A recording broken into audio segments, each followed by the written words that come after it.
रो देता हूँ यार, नहीं बर्दाश्त कर पाता हूँ, क्या करूँ। आप भी जब आए थे, आप कैमरा आपने देखा था ना, मैं रो रहा था। दोस्तों नमस्कार। जैसा कि आप सभी लोग जानते हैं कि जो अनुराग यादव हत्याकांड होता है उससे हमारा पूरा देश दहल गया। एक माँ के सामने जो है एक मासूम बच्चे के गर्दन को उसी तरीके से अलग कर दिया जाता है जैसा आप लोगों ने इतिहास में महाभारत में देखा होगा, चक्र सुदर्शन जो है गले को अलग करता है। उसी तरीके से पहली घटना है जो भारत देश में एक माँ के सामने ही बच्चे को तलवार से गर्दन को अलग कर दिया जाता है।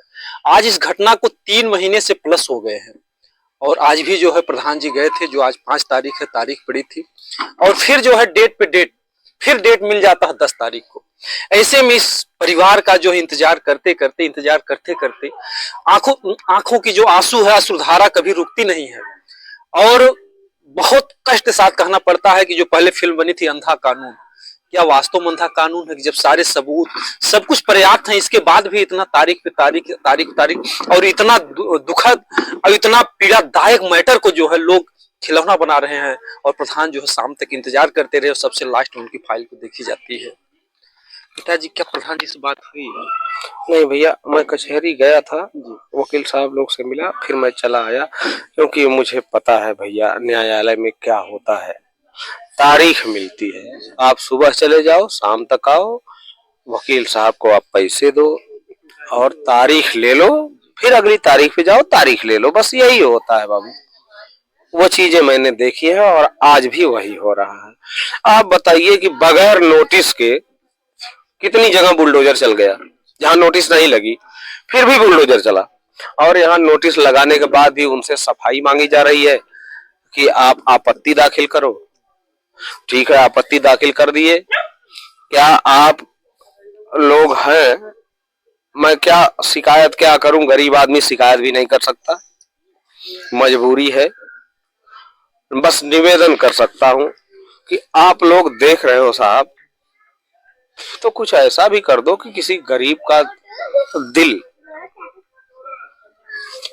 टूटे न, कुछ ऐसा कर दीजिए। और आप तारीख दे देते हो, कोई बात नहीं है साहब, आप जैसे भी हो अच्छे हो, आपने बहुत मेहनत किया है उस कुर्सी तक पहुंचने के लिए, मालिक ने आपको उस काबिल बनाया है।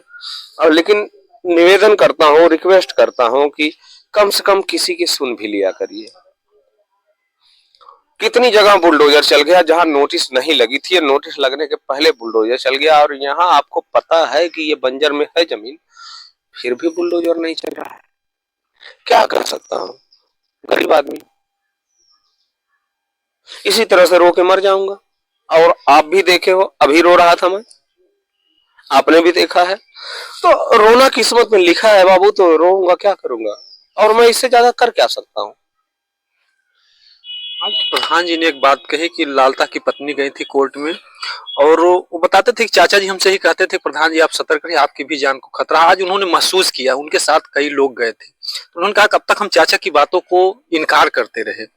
ये चीज आपको पहले भी संदेश था कि वो लोग प्रधान जी को भी निशाना बना सकते? जी भैया बिल्कुल, मैंने प्रधान जी को पहले ही सचेत किया था कि बाबू वो कुछ भी कर सकते हैं, क्योंकि वो इस कदर शातिर हैं कि आप नहीं जानते हो, मैं उनके पड़ोस में रहा हूं, मैं जानता हूं। 14 साल की उम्र से मुझे मुकदमा लड़ा रहे हैं, मुझे भी बोले थे कि 6 इंची छोड़ कर दूंगा। धनबाद से मुकदमा किए थे, मेरे बीवी के नाम, मेरे बच्चे के नाम, बच्चियों के नाम से मुकदमा है, छिनैती का, जबकि वो कभी ट्रेन पर नहीं चढ़ी है और ये घर छोड़ के कभी गई नहीं है, फिर भी इनके ऊपर मुकदमा है। चचेरे भाई की बहू है सब, उनके ऊपर मुकदमा है झारखंड से। तो मैंने प्रधान जी से कहा था कि बेटा आप बहुत होशियार रहना, क्योंकि वो निगाह में आप भी हो। वो बोले नहीं चचा, मैंने कहा बेटा मानते नहीं हो, आपके पास ठीक है, आपकी उम्र है, जवान हो, लेकिन तजुर्बा मेरे पास ज्यादा है तुम्हारे से। आज उन्होंने खुद महसूस किया, बोले कि उन्होंने हमसे कहा था और हम उनकी बातों को इनकार करते रहे, लेकिन आज हमें कुछ लगा कि जो है हम हैं निगाह। हाँ, निगाह में है, और वही नहीं है, हम लोग भी हैं। आज जानते हैं हाई कोर्ट में तारीख है, मेरा भतीजा गया है, मेरा भतीजा गया, लालता का दामाद और लालता का छोटा भाई राजकुमार जो जेल से छूट के आया है, वो भी गया रहा होगा, और उसको भी टारगेट पे रखे हैं लोग। एक भतीजा मास्टर है, वो भी जाता है, इसको भी टारगेट पे रखे हैं। हम लोग कहीं भी मार्केट में, बाजार में, कहीं भी जाना होता है तो मेरे साथ सुरक्षा व्यवस्था है, मैं लेके जाता हूं, लेकिन ये लोग ऐसे ही जाते हैं। तो हम लोग फिक्स टाइम पे फिक्स जगह नहीं जाते हैं, क्योंकि वो कुछ भी कर सकते हैं। सक्षम है भैया, गरीब की कौन सुनता है, वो सक्षम है।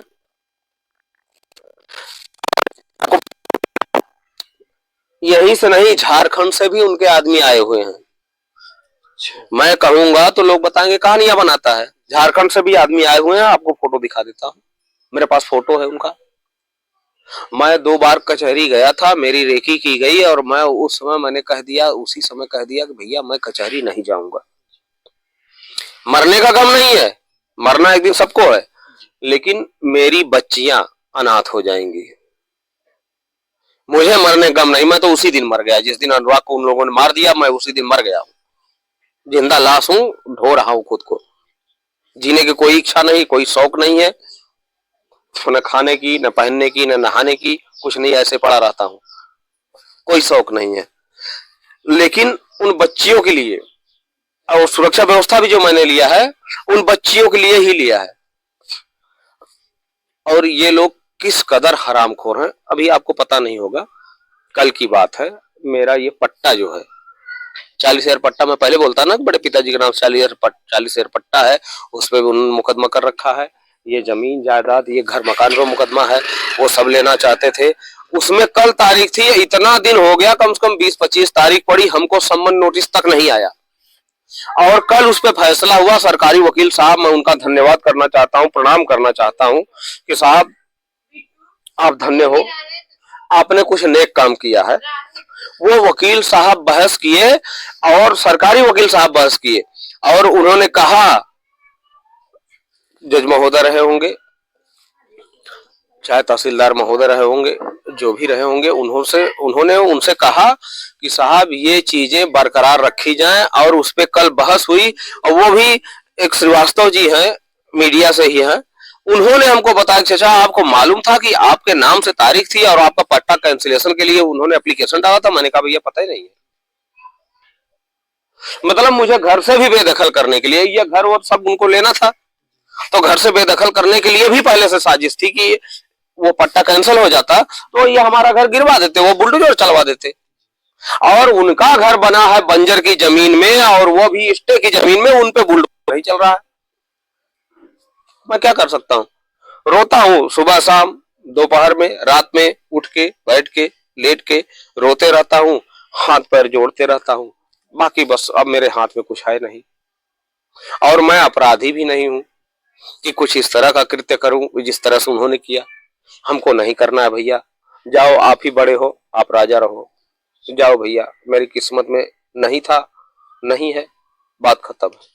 प्रधान जी ने उनके खेत में जो था बीच में जो रोड निकलवाया, उससे आपको कुछ जो है आशा है कि आगे और भी प्रक्रिया कुछ हो सकती है? जी, प्रक्रियाएं अब क्या हो सकती है, भविष्य वक्ता तो मैं हूं नहीं, लेकिन प्रधान जी ने सराहनीय कार्य किया है, उनका धन्यवाद है। उन्होंने उस दिन हम लोग से ही कहा कि आज हम इसमें रोड निकलवा रहे हैं, लेकिन कल का अगला निशाना उनका घर होगा, बुलडोजर तो चलेगा निश्चित। भैया अब ईश्वर जाने बाबू, मैं तो कुछ कह नहीं सकता, मैं कैसे बोल सकता हूँ, क्योंकि भविष्य में जानता नहीं। और प्रधान जी ने जो किया, अच्छा काम किया है। और उन्होंने इतने दिनों से स्कूल की और ट्रस्ट की जमीन जोत के रखा था। खड़ंजा चक मार्ग जो होता है, चक्रोट, वो भी अपने कब्जे में लेके बैठे थे।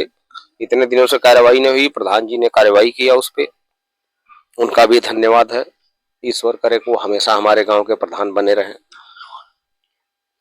जी, तक का ये मामला रहा, और 3 महीने से ऊपर हो गए। जी भैया, 3 महीने 5 दिन हो गए, आज मैं उंगली पे जोड़ के रखता हूँ, 3 महीने 5 दिन हो गए, लेकिन कुछ भी संतुष्टि नहीं है।